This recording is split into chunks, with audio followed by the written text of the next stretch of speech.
Hello everyone! Ayan, happy Saturday po sa ating lahat. Ayan, for today's video ay magluto tayo nitong ating gulay na pakbet. Tapos meron din tayong pork adobo and paksiw na isdang galunggong.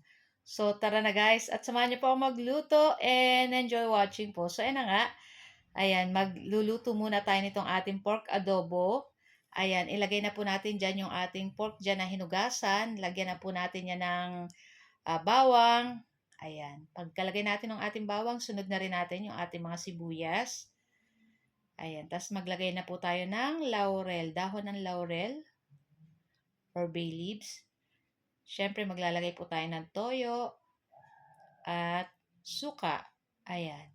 So, yan yung ating mga simpleng ingredients para sa ating pork adobo na talagang hindi mawawala sa loob ng inyong kusina. Tapos, naglagay na rin tayo ng pamintang powder at pamintang crack. Ayan, tama, durog. Ayan. Tapos, i-mix-mix lang po natin iyan. Ayan, konti lang yung ating pampalasa dyan. Ayan, nagdagdag lang ako asin at sugar.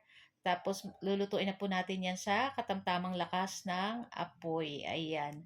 So, pag kulang pa po yung lasa, mamaya magdadagdag na lang. So, after ilang minuto, guys, ayan, at hintayin lang natin mawala yung sabaw-sabaw nito at palambutin lang natin pa ng mga lutuin pa natin ng mga ilang minuto pa guys. Ayan. So, ang lasa po ng ating pork adobo ay manamis-namis. Kaya masarap po yan. Favorite ng ating mga anak.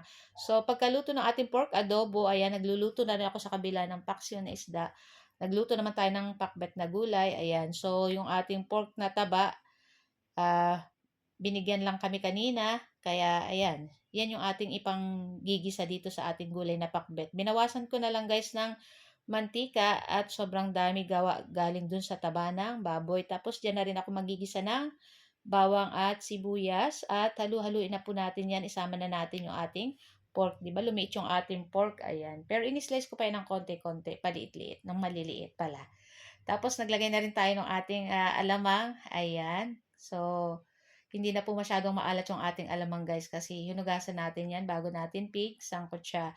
Tapos ilagay na natin dyan yung ating mga gulay. So, ang ating gulay may talong, sitaw, okra, kalabasa, palaya. Parang wala akong nakita ang palaya. Ayan. So, nabili namin siya guys is naka-mix ng ganyan. So, hindi na natin kailangan magbalat-balat pa. So, naglagay lang ko ng konting tubig para may sabaw-sabaw. Tapos, 1/4 cube at pamintang durog. Ayan. So, perfect na perfect itong ating ulam doon sa ating adobo saka doon sa ating paksiw na isda, guys. So, luto na rin to guys. Ilang minuto lang at ready na rin po kaming kumain. So, guys, thank you for watching and see you our next video again. Ciao! Bye!